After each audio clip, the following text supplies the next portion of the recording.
Doctor Wilson.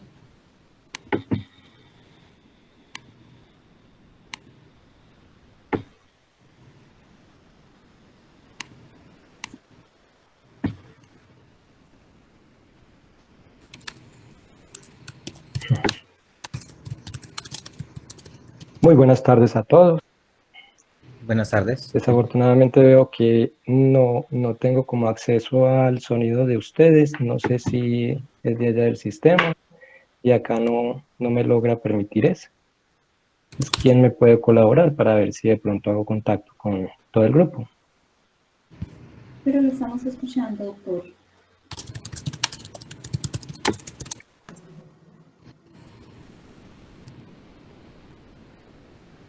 Estamos escuchando bien.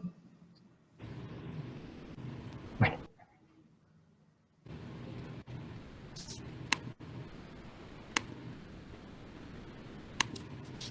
bueno. Entonces,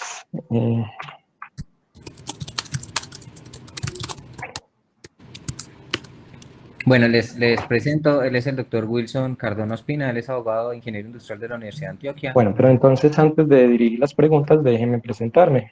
Mi nombre es Wilson de Jesús Cardona Ospina. Soy ingeniero industrial egresado de la Universidad de Antioquia, también abogado egresado de la misma universidad hace aproximadamente 2 años. Me dedico al litigio y actualmente estoy como profesor de cátedra en la Universidad de Antioquia, en la Facultad de Medicina. Ahora bien, si desean, pues ahí sí me pueden dirigir las preguntas por escrito, por el chat.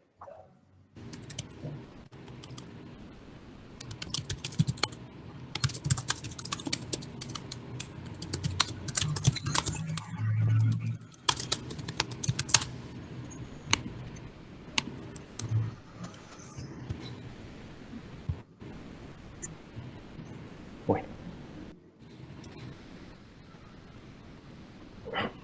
bueno en cuanto al proceso de tutela, realmente el proceso de tutela se viene desarrollando igual como se hacía presencial. Ahora con lo de la pandemia se hace prácticamente de manera virtual. Los derechos fundamentales que están siendo vulnerados, y más que todo por el sistema de salud en Colombia, o por todas aquellas situaciones de mínimo vital, en especial los menores de edad y las personas adultas, adulto mayor, se están haciendo de manera virtual.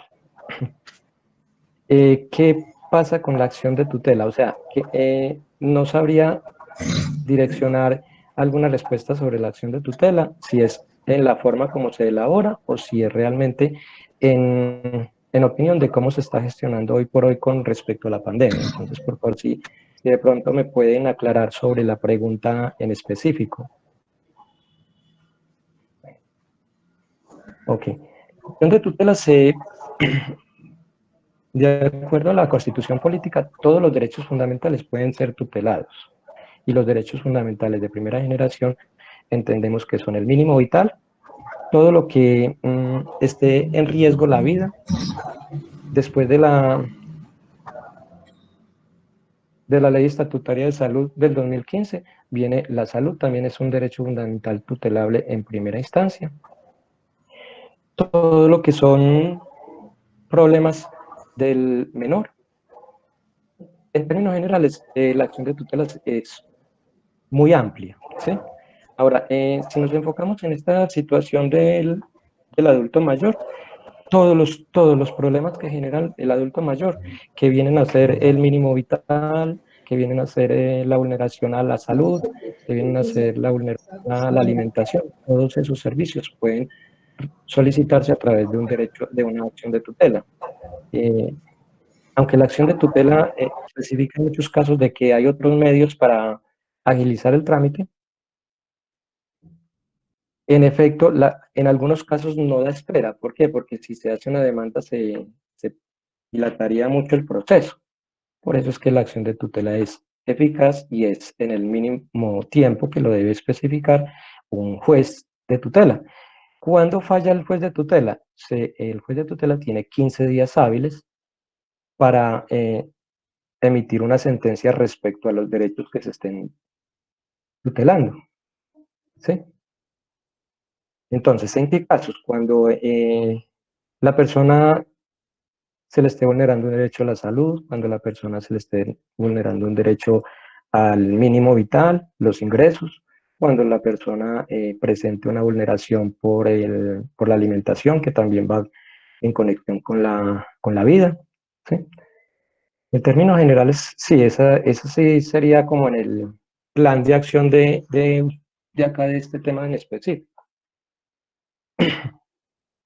Queda muy difícil porque realmente no tengo audio, pero bueno, vamos a intentar hacer lo que más se pueda, ¿sí? Entonces, nos vamos a mirar cuándo opera la acción de tutela.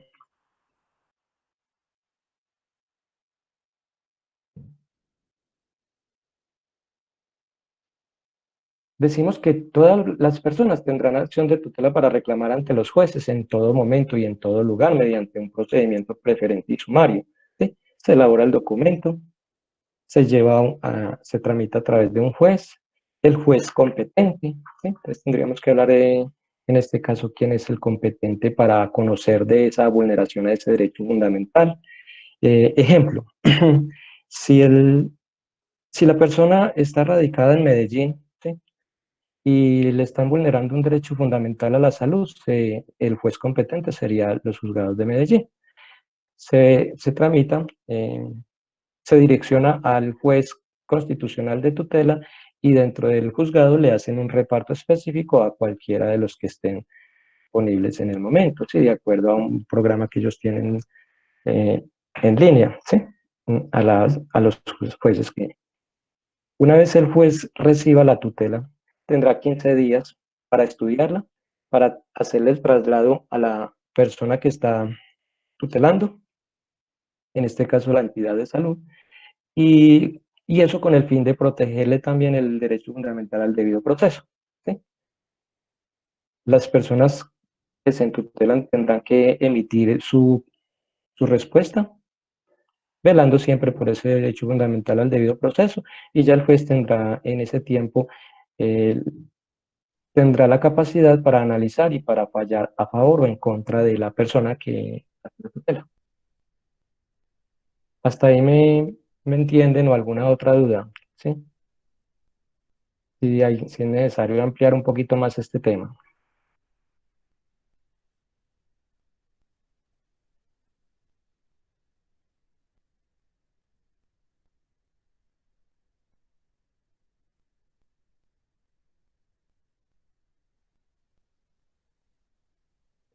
Si alguno tiene un caso específico, podría apoyarse con la pregunta. En este caso, ¿qué haría o tal cosa? Yo podría utilizar el chat porque realmente no escucho, no les escucho a ustedes.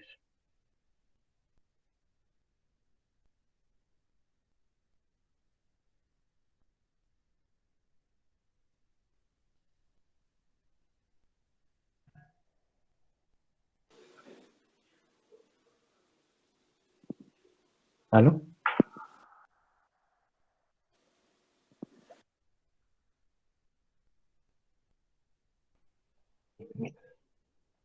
Cuelgo las llamadas, permítame.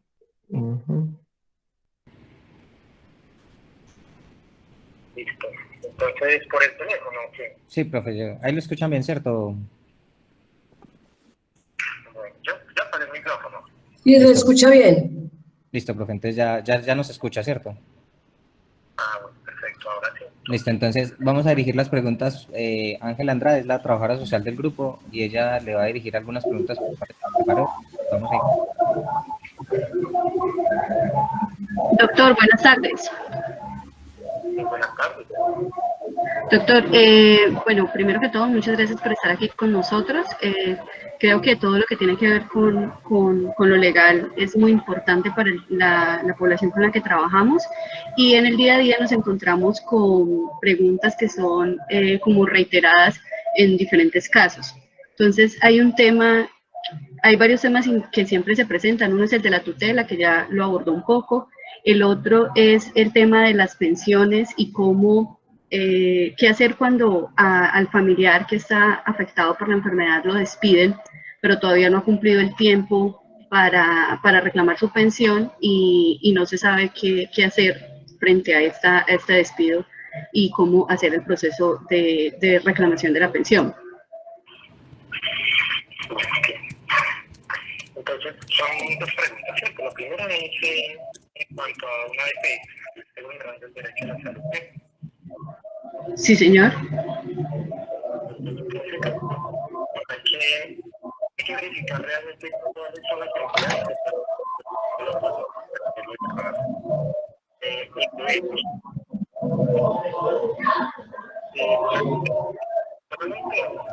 una clínica con la. Entonces, en ese caso, ¿aló? Sí, profe, siga. ¿Sí me escucha? Sí, señor. Entonces, en ese caso se tendría que determinar a cuáles entidades voy a dirigir para que se proteja el debido proceso. En segundo lugar, tenemos que mirar quién es el competente. Si la EPS es de acá de Medellín, si la EPS es de un municipio, dígase Ipaní o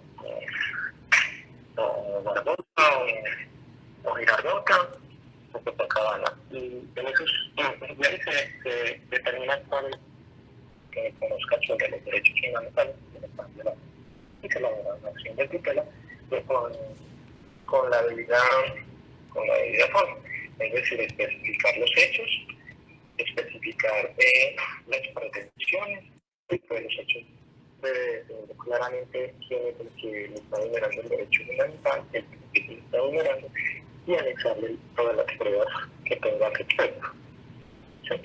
Estos EPS por lo general no entregan documentos como para que llegue un usuario a hacer la tutela. O sea, que entonces esos hechos deben ser narrados y descritos específicamente bajo la gravedad del juramento. Se envía la acción de tutela al competente dentro de los juzgados y le seleccionarán. No se le entiende. Okay. Entonces, hagamos lo siguiente. Si ustedes me dicen las preguntas por acá, yo les puedo contestar a través del programa, del MIC. ¿Sí? ¿Hacemos eso? Sí, profe, espera, yo intento otra cosa. Okay. Hagamos eso entonces. O profe, si quiere contéstenos por el micrófono como lo estaba haciendo ahorita, que se escuchaba bien, se escuchaba muy bien su voz. Con el micrófono del MIC. Sí.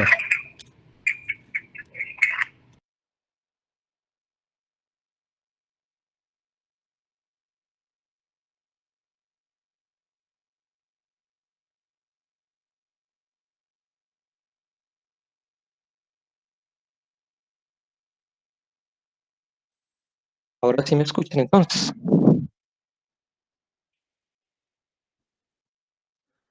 Bueno, entonces sí. Bueno, como les decía, cuando se elabora una acción de tutela, a las preguntas anteriores son dos preguntas. Vamos a resolver la primera, que es en un caso de salud. Cuando se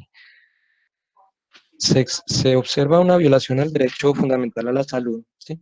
La salud, recordemos que la salud a partir del 2015 se creó como un derecho fundamental autónomo. ¿Qué quiere decir autónomo? Ya directamente lo podemos hacer a través de acción de tutela sin conexidad con la vida. Antes del 2007, muchas acciones de tutela las llamaban improcedentes, los jueces lo determinaban improcedentes porque habían otras rutas para ejercer ese derecho. Al transcurso del tiempo se dieron cuenta de que realmente este proceso se dilataba con más fuerza, eran mucho más largos los tiempos de solución o de órdenes que daba el juez, por lo tanto se llegó a la determinación en el 2015 por fin de que era un derecho fundamental autónomo y que los jueces debían de resolverlo de manera inmediata. ¿Sí? Entonces, ¿qué pasa? Que ya con ese derecho fundamental ya hacemos más fácil las acciones de tutela, ya no son tantas como antes, pero siguen siendo muchas, a pesar de ser un derecho fundamental, las EPS siguen vulneradas. ¿Qué pasa? ¿Qué es una acción de tutela? Un documento como tal, ¿sí? Dirigido a un juez donde se le redactan unos hechos, donde se le solicitan unas pretensiones. Dentro de esas pretensiones va que se le ordene a la EPS emitir un servicio si me lo están negando, o emitir o ordenar un tratamiento específico si me lo están negando, con el fin de proteger el derecho fundamental a la salud, a la dignidad y a la vida. Ahora bien, ¿qué tiene el documento? Va dirigido a un juez competente. Competente me lo define el lugar donde se encuentra la EPS o el lugar donde voy a tutelar a la entidad, o sea, donde se encuentra la entidad que voy a tutelar. Si es en Barbosa, una EPS de Barbosa, sería el juez promiscuo de Barbosa. Tendríamos que mirar quién es el competente dentro de la rama. Se va dirigido al juez constitucional de Barbosa. Acá en Medellín se dirige al juez constitucional de acá de Medellín, y inmediatamente cuando lo radiquen ellos, se lo enviarán al juez que corresponde, al juzgado que corresponde, y estemos de estar pendientes del fallo. Cuando falla el juez, falla a los 15 días hábiles, dice la norma. Ellos tienen 15 días hábiles para hacer el traslado a la entidad con el fin de que se proteja el derecho fundamental al debido proceso. Ellos también tienen ese derecho de defenderse a todos los señalamientos que haga el imputante. Y el juez tendrá también, durante este tiempo, además de hacer el traslado, tendrá también para analizar y para fallar, ya sea a favor de la persona que tutela o de la entidad. Y le dará las indicaciones a la persona que tuteló para que se resuelva el caso. En algunos momentos de pronto vamos a ver fallos donde nos envían directamente a la seccional de salud o a la superintendencia de salud para que resuelvan el caso. Entonces, tenemos que mirar eso. Después de la acción de tutela, con el primer fallo, tenemos 3 días para impugnar en caso de que salga en contra de nosotros. Una vez impugnamos, lo llevamos nuevamente y lo radicamos para que ellos lo remitan al juez superior, inmediatamente superior al que nos falló en primera instancia. Ejemplo, el juez de primera instancia es el municipal. Si nosotros impugnamos porque no estamos de acuerdo con el fallo, tenemos 3 días hábiles. Después de los 3 días hábiles ya no podemos hacerlo. En ese caso pasaría al juez de circuito. Bueno, hasta ahí es el proceso o la gestión como tal de la acción. La pregunta que hacían era, ¿qué puedo yo solicitar a través de tutela? ¿Sí? Pero bueno, entonces la norma dice, claro, dice, tendrán acción de tutela para reclamar ante los jueces en todo momento y lugar mediante un procedimiento preferente sumario, ¿sí? En este caso, los derechos fundamentales primarios, que son la vida, la dignidad, la salud, y algunos de ellos van en conjunto también de pronto con el incumplimiento de una ley o una norma legal. Se le amplía, se le coloca también, o sea, la ley también es cuestión de tutelar. ¿Por qué? Porque nosotros a través de la ley podemos recurrir a una primera instancia, que es una demanda, pero si tenemos ya derechos vulnerados, pues hacemos también referencia a ese incumplimiento a la ley como para reforzar un poquito más. ¿Sí? No se acababa. En este momento los derechos que priman sobre la Constitución son los derechos al adulto mayor y los derechos al menor. ¿Sí? Siempre van a proteger esos derechos por encima de todo. Hasta ahí, si han entendido algo o ampliamos más el tema. Doctor, pues muchas gracias. Yo creo que podríamos ampliar un poquito más el tema con lo de la tutela, con otra pregunta que es muy común en nuestros casos con nuestros pacientes, y es ¿qué herramientas existen cuando ya he interpuesto una tutela, tengo un fallo favorable frente a una EPS, pero la EPS no cumple con lo que está dispuesto en la tutela?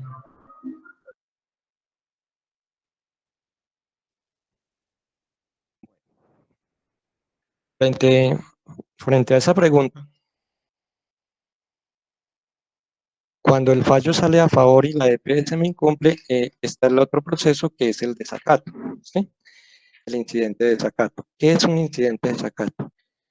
especificar claramente, así mismo, con el mismo, la misma diligencia y cuidado que se tuvo cuando se hizo la acción de tutela, ya la referencia no va a ser acción de tutela, sino que va a decir desacato. Dentro de los hechos vas a radicar que el juez falló de acuerdo a la sentencia tal, pero que la EPS vulneró el derecho y hasta la fecha no cumplió con lo especificado, con lo del fallo. Entonces, ¿qué se pide en eso? Cuando es un desacato se pide, además de obligarlos a hacer lo que ya se había cumplido, obligarlos también a que un juez determine las sanciones legales, que es incluso hasta una detención de por 3 días hábiles del funcionario o del representante legal que incumplió ese fallo de tutela. Me logro entender hasta ahí, ¿cierto? Sí, señor. ¿Ampliamos más lo del desacato o no? Doctor, sí, sí, podríamos ampliarlo porque es que hemos visto situaciones, casos puntuales de algunos de nuestros familias y pacientes que interponen el desacato, pero no se cumple. Entonces, creo que nos podría como explicar un poquito más. Muchas gracias, doctor. Bueno, con el desacato, hay entidades que a pesar de desacato tampoco cumplen. Entonces, ¿qué recomiendo yo? Hay que estarle haciendo seguimiento. ¿Por qué? Porque el desacato va a otro juez, ¿sí?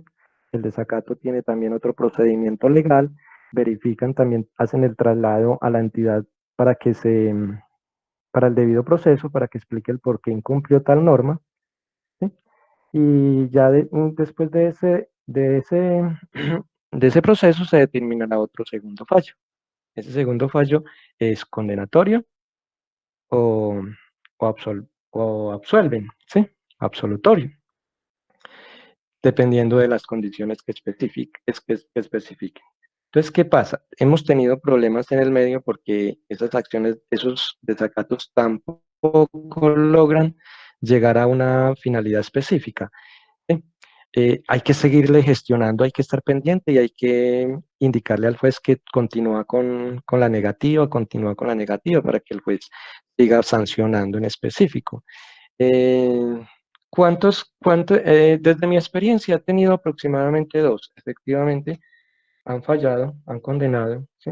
Han sancionado tanto legal como penalmente al representante legal y efectivamente se siguen en demora, pero hay que estar gestionando y hay que estar encima de los jueces para que ellos hagan cumplir con esa sanción, ¿sí?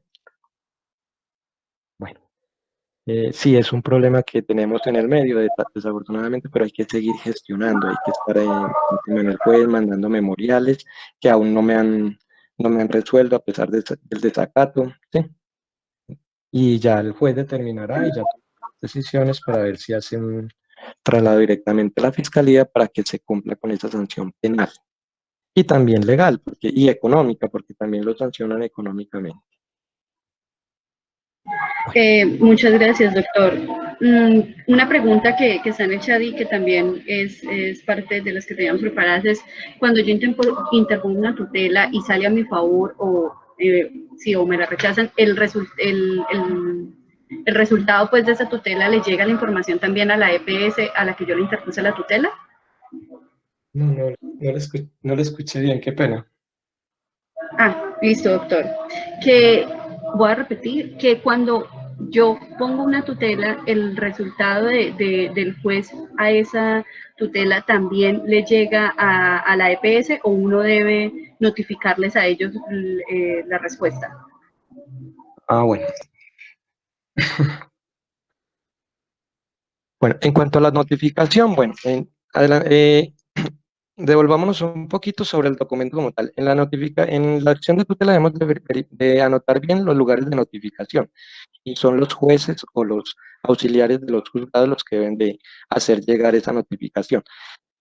Recordemos que las EPS tienen carácter privado, pero son manejadas por el sector público, por lo tanto, estas entidades, los juzgados, son los que tienen la obligación de notificarles directamente a ellos. ¿Qué pasa con respecto a eso? Incluso los mismos juzgados emiten el fallo y les notifican a las mismas EPS. ¿Qué pasa con eso? Que realmente las EPS no, o sea, se hacen la oreja mocha, ¿sí? Entonces, ¿qué pasa con los usuarios? Yo siempre recomiendo que sáquele copia a esa acción de tutela, ¿sí? Y cada vez que vaya a la EPS, dice, mire, es que a mí le ordenaron a ustedes, a ese fallo, a ustedes les ordenaron hacerme este tratamiento y hasta la fecha no me lo han hecho, ¿sí? Tener en cuenta eso, hay que estar expresionando y entonces las personas, si usted, no, si usted lleva el fallo de tutela a una entidad promotora de salud, las personas que atienden la parte administrativa, pues va a tener un poquito más de obligación en hacerlo, pero si usted solamente va y manifiesta de que es que con fallo de tutela, pues la persona que te atiende de pronto no tiene conocimiento de ello. Entonces, siempre recomiendo es andar con el fallo de tutela cada vez que lo ordena.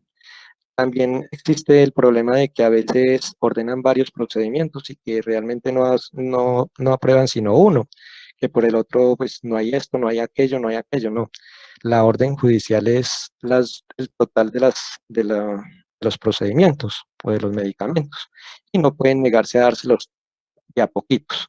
En este caso también se elaboraría un desacato independientemente a que le hayan dado la mitad le hayan concedido la mitad de lo que dice el fallo. Wilson. Hasta ahí vamos bien. Wilson. Sí, doctor. Vamos muy bien, doctor. Tenemos otra pregunta frente a un tema que estamos discutiendo desde el año pasado, que es el asunto de la interdicción. Yo quisiera agregar algo. Perdón, doctor. Ya le doy la palabra. Discúlpeme, ya. ¿A quién contesto? Adelante, díganos qué nos quería agregar, profe. Doctor. Bueno, buenas tardes, me presento, mi nombre es Néstor Morales, yo soy médico laboral, trabajo en el Consultorio de Seguridad Social Integral en la facultad. Me invitaron a este conversatorio, entonces quiero aportar algo ahí en la respuesta que estaba dando el profesor Wilson. Nosotros en el consultorio, cuando se han estado presentando este tipo de problemas del desacato, hemos estado implementando una acción que es muy importante y es la queja a la Superintendencia de Salud. Ellos también hacen presión, también obligan, también hacen seguimiento y muchas veces se están moviendo más fácil las entidades encargadas de responder a través de la superintendencia, porque tienen mecanismos coercitivos más fuertes. Muchas gracias, profe. Muchas gracias, profesor. Pues sí, la pregunta pues para todos nuestros invitados frente a ese tema es la interdicción. ¿Qué hacemos con nuestros pacientes que ya no pueden tomar decisiones por sí mismos, pero que ya no podemos pedir que se nos declare interdicto? Adelante, gracias. Bueno, profesor Néstor, ¿lo contesto yo? Dale, y si querés, yo trato de aportar algo. Bueno, dando respuesta a esa parte de interdicción, tenemos que irnos directamente a la norma, ¿sí? La norma como tal explica de que realmente no se llama interdicción, ya nadie es interdicto. ¿Por qué? Porque la interdicción lo que especificaba era aquellas personas que tenían un problema de discapacidad, en este caso personas con discapacidad, no podemos decir discapacitados, sino personas con discapacidad. Esas personas, a pesar de que tengan un problema de discapacidad, en el caso de nosotros, en el caso específico, en este caso concreto estamos hablando de una discapacidad mental, que implica de que ellos no tengan capacidad para ejercer sus derechos civiles, ¿sí? La norma es muy clara cuando lo dice. Ahora bien, cuando viene la pregunta es, ¿qué hacemos con aquellas personas que hoy por hoy no pueden hacer ese proceso? Tenemos que remitirnos directamente a la ley, ¿sí? Voy a mirar a ver si de pronto, si me permiten de pronto mostrarles la ley. La ley les voy a explicar, la ley la pueden bajar de internet, es la 1996 de 2019. ¿Sí? Esa ley especifica claramente todos los procedimientos que hay. Dentro de este nuevo procedimiento, ya no se llama interdicción, sino que se llama declaración de apoyos, ¿sí? ¿Qué es un apoyo? Es decirle a esa persona que tiene esa discapacidad mental que se apoye en alguna de las personas, ya sean un familiar, para que entre ese familiar empiece a gestionarle los derechos civiles a los que tiene por ley, ¿sí? Hasta el momento, entonces, miramos que esa ley. Es importante de esta ley tienen que analizarla muy bien porque realmente esta ley no aplica, pero no ha aplicado por el momento, ¿sí? Ejemplo, dentro de la ley dice de que debe haber una reglamentación del derecho al trabajo. ¿Por qué? Porque la ley dice que no podemos permitir de que una persona con esa discapacidad, una persona que tenga esa falta de capacidad por problemas mentales, dejen de trabajar o los hagan a un lado. Entonces, dice la ley, el gobierno nacional tiene que reglamentar en 4 meses después de la vigencia de esa ley. La ley salió el 26 de agosto del 2019, para que plantee el reglamento de cómo van a ejercer ese derecho al trabajo de esas personas, o sea que tiene 4 meses. Hasta el momento yo no he visto que haya reglamentado, ¿sí? De agosto a la fecha hay más de 4 meses, pero no ha sacado un decreto donde reglamente toda esa situación. Por ejemplo, aquí dice, el reglamento expidiendo lineamientos y protocolos nacionales para la realización de la valoración de apoyos. Debe de haber un protocolo para verificar si realmente sí requieren de esos apoyos esas personas que presentan una discapacidad. Y eso lo hace el gobierno nacional en un plazo no superior a 1 año. Entonces, ¿qué pasa? Cuando nos vamos al Código General del Proceso en el artículo 586, que es el que regula toda la parte de los procesos de interdicción, me dice que esa ley, ese artículo empieza a ser vigente, pero a partir del 2021, creo que tiene 2 años, ¿sí? Tiene 24 meses. Aquí en este momento no hay un reglamento específico para aludir esas partes de la interdicción. Sin embargo, la ley sí hay algunas cosas vigentes. Entonces, ¿qué pasa? Ellos no pueden ejercer, ¿sí? Pero realmente no tienen capacidad, entonces tienen que hacerlo a través de un proceso, como se hacía el proceso de interdicción. En este caso ya sería un proceso de apoyo judicial. Y pero para hacer ese proceso de apoyo judicial requiere también de una reglamentación que lo debe hacer el Consejo Superior de la Judicatura y también tiene 24 meses.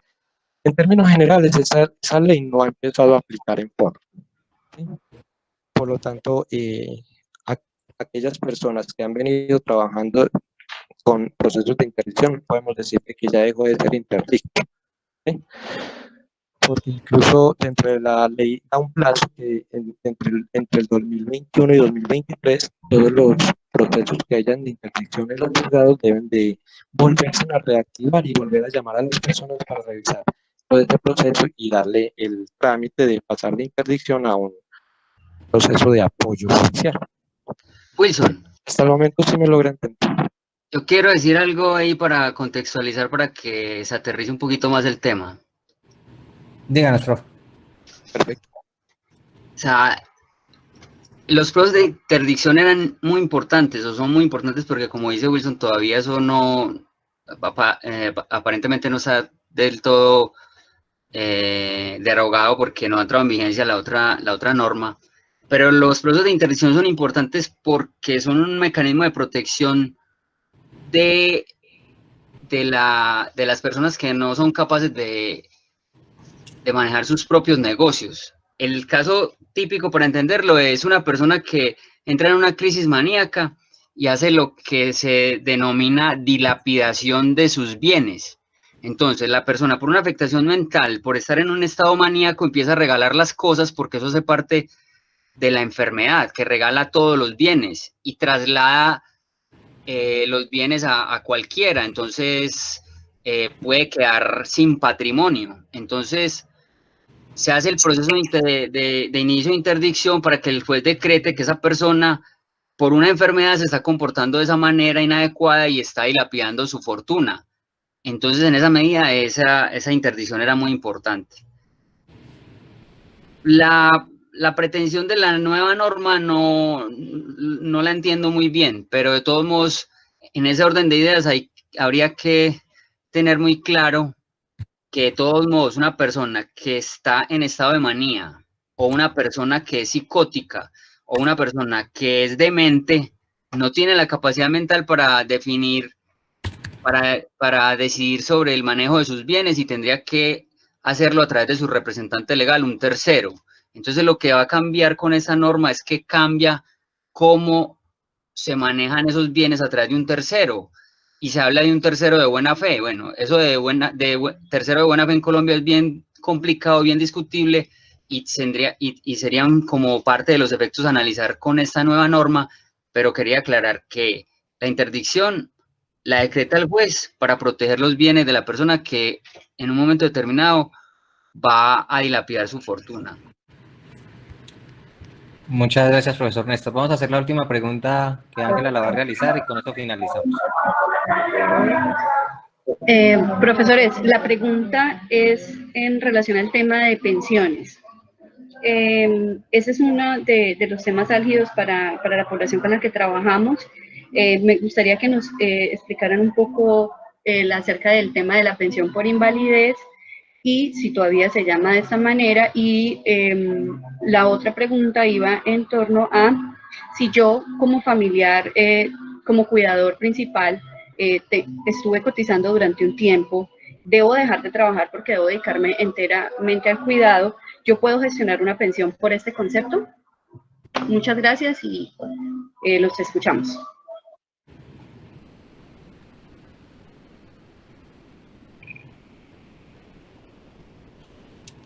La primera pregunta de pensión de invalidez, ¿cómo fue? Profesor, la primera pregunta era ¿qué requisitos necesito para poder solicitar una pensión por invalidez sin haber cumplido el tiempo de cotización?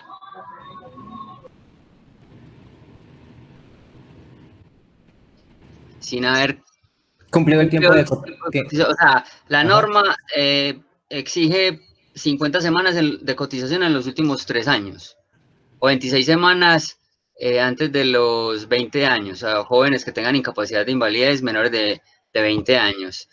Y mayores de 20 años, 50 semanas en los últimos 3 años. Ese es un requisito que hay que cumplir. Así la persona tenga calificación de invalidez mayor de 50 o más, que es lo que determina el estado de invalidez. Adicionalmente, para que se elabore el reconocimiento de la pensión como tal, se requieren esas 50 semanas en los últimos 3 años. Doctor, una pregunta en adición a lo que nos está contestando. ¿Esa cotización de 50 semanas en los últimos 3 años tienen que ser consecutivas la cotización o puede tener espacios entre la cotización? No tiene que ser continua. Listo, doctor. Y por jurisprudencia hay una cosa muy importante, y es que personas que no cumplen con las 3 semanas están en estado de invalidez. La Corte Constitucional ha determinado por jurisprudencia que las personas pueden seguir cotizando con un argumento que se llama capacidad laboral residual. Entonces se admite que una persona que, a pesar de que ya tiene un estado de invalidez porque fue calificado con 50% más de pérdida de capacidad laboral, sigue cotizando para completar esas 50 semanas en los últimos 3 años, es plausible de que lo haga de esa manera, aún cotizando después de estar en ese estado de invalidez. Muchas gracias, doctor. Frente a la segunda pregunta que les hacía, sale la pregunta del caso de una familia con la que trabajamos, y es que la cuidadora durante un tiempo estuvo cotizando durante bastantes años, y cuando debe dedicarse por completo a las labores del cuidado, pues debe retirarse del espacio laboral, y ella preguntaba si existe la posibilidad de gestionar la pensión por el concepto de que ella debe dedicarse exclusivamente al cuidado.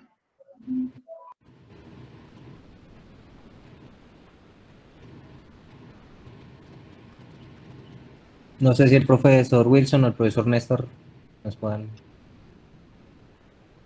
O sea, para los requisitos de pensión son taxativos y ya los dijimos, ¿cierto? Pensión de invalidez, pérdida de capacidad laboral 50% o más y 50 semanas en la última, 50 semanas cotizadas en los últimos 3 años. Hay pensiones especiales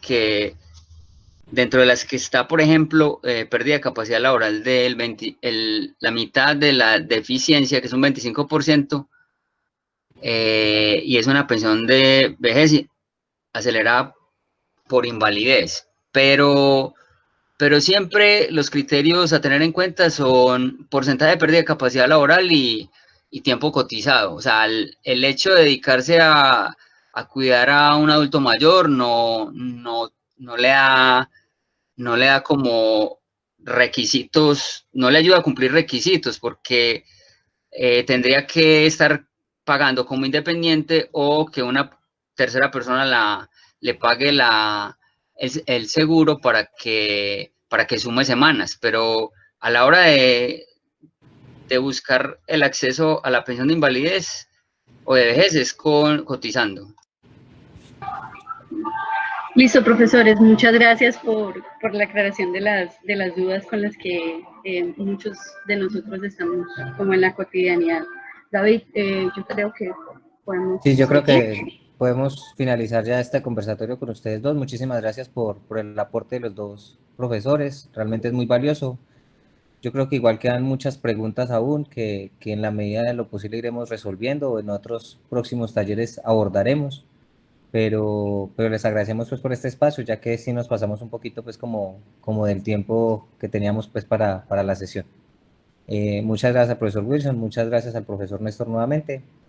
Eh, y yo creo que podemos dar por finalizada la sesión. Les vamos a compartir el link de la evaluación del día de hoy para que nos hagan el favor de, de diligenciarlo y de decirnos pues como sus apreciaciones. Para nosotros es fundamental es la opinión del taller, de que nos retroalimenten. Haremos un próximo taller en los próximos meses teniendo en cuenta pues esta contingencia y poder llegar más a todos ustedes como cuidadores. No sé si tengan alguna pregunta. Yo voy a abrir un espacio de 10 minutos para resolver preguntas en general de las 3 sesiones que tuvimos jueves, viernes y sábado.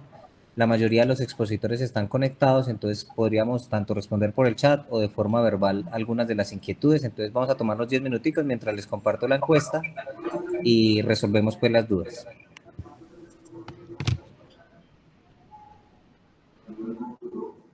No sé si alguien tenga alguna pregunta.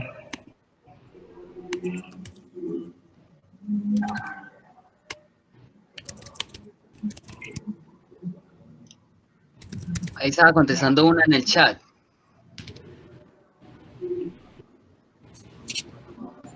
Listo, profe.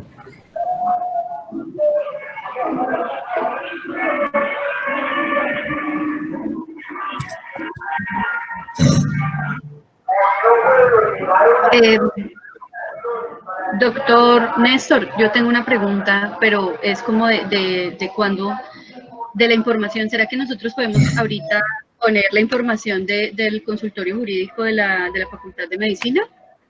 David, ¿te parece que podemos hacer Sí, eso ahorita? sí, claro. Claro. Listo, listo, muchas gracias.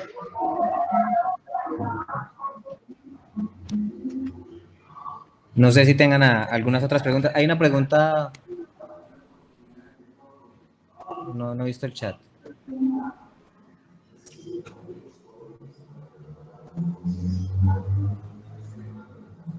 Recuerden llenar la encuesta, por favor. La que está haciendo la Es el pregunta descanso. la que está en la pregunta de la presión A la arterial. verdad, no. Y ese no tiene.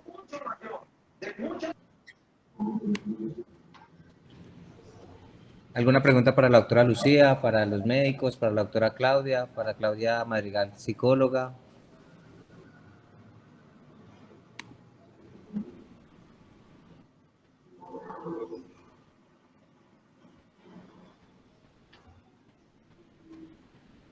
Paula, si el paciente no, lo importante para todos en general y más en esta época de coronavirus y de aislamiento preventivo y de cuarentena, es tener una higiene del sueño. En general, todos hemos modificado nuestros hábitos y eso ha hecho que se modifiquen también nuestros patrones de sueño.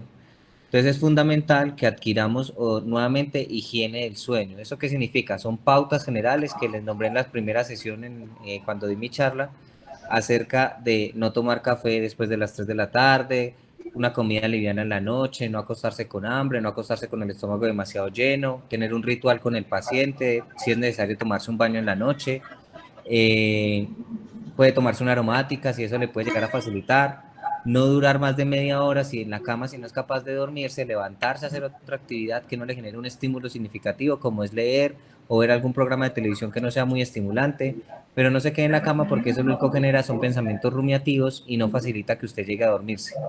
En el paciente importantísimo que tenga los medicamentos adecuados, igual que no favorecer siestas en la mañana o siestas en la tarde que puedan alterar el patrón de sueño. Entonces hay que tratar esas causas de base del paciente, mirar esas pautas de higiene del sueño y si realmente no mejora con eso en el caso del paciente, pues ya consultar para que haya un manejo farmacológico. Ahí Ángela puso en el chat los datos del consultorio jurídico. Les recuerdo, por favor, para nosotros muy importante llenar la encuesta acerca de la evaluación del taller de las 3 sesiones.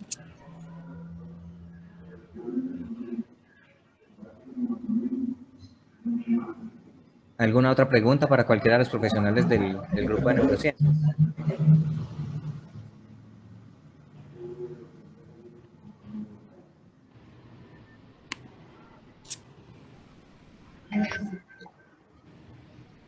Una de las preguntas del chat decía que qué hacer cuando una persona está reubicada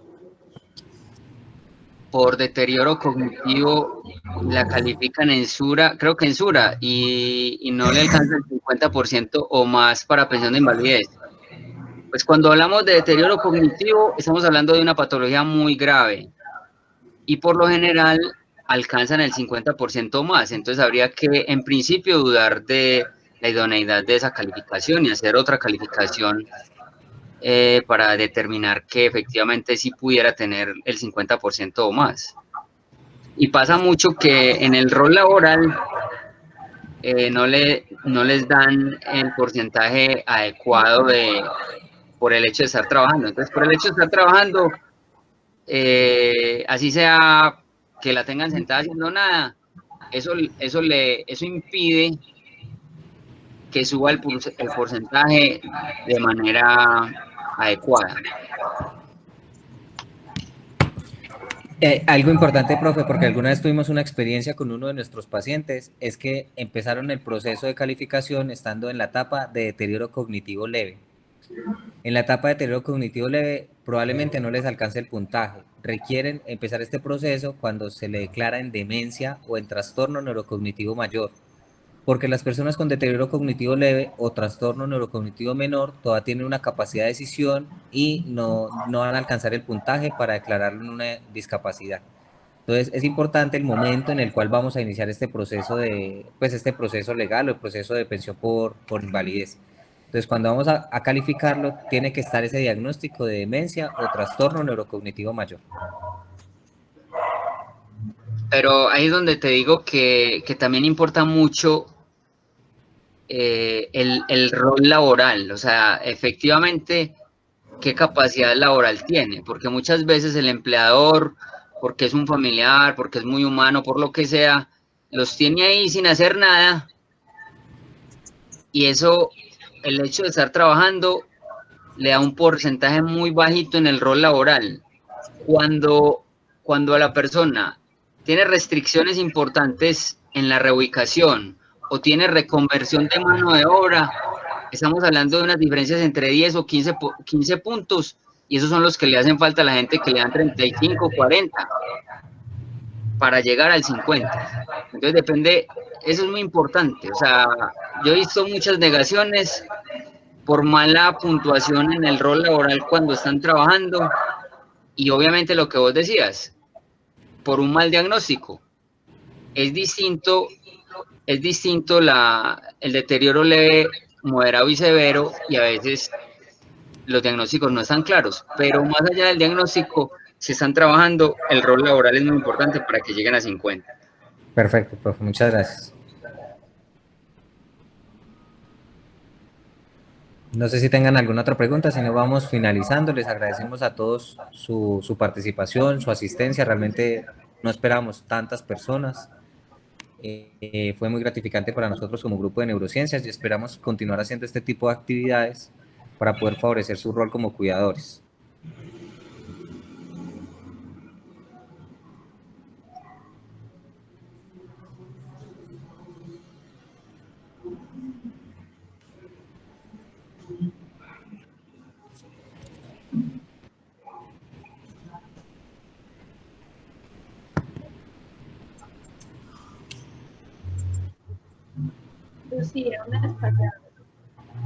Lucy, sí, si quieres, cierra el taller, por favor.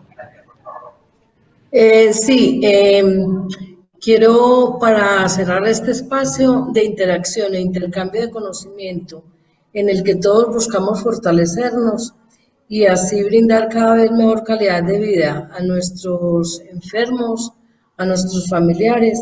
Quisiera considerar de verdad que es clara la corresponsabilidad que comparten ustedes como cuidadores y nosotros como profesionales, que somos un apoyo para garantizar el cuidado no solo al enfermo, sino al cuidador y a la familia en general. Las enfermedades neurológicas son una clara realidad para la que necesitamos se siga tratando como una prioridad en escenarios como este, ya que en estos espacios se puede fortalecer la búsqueda de la mejora de la calidad de vida de los enfermos y el bienestar y conservación de la dinámica familiar que es tan importante.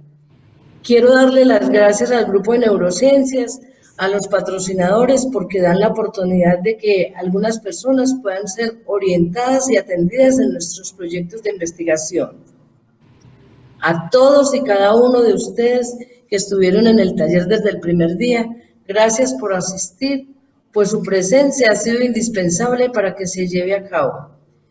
Y ahora, permítanme que brinde un cálido homenaje a la participación que han tenido los expositores, que también se esforzaron y se esfuerzan por compartir sus conocimientos y así tratar de acercarse con respeto a cada una de las familias.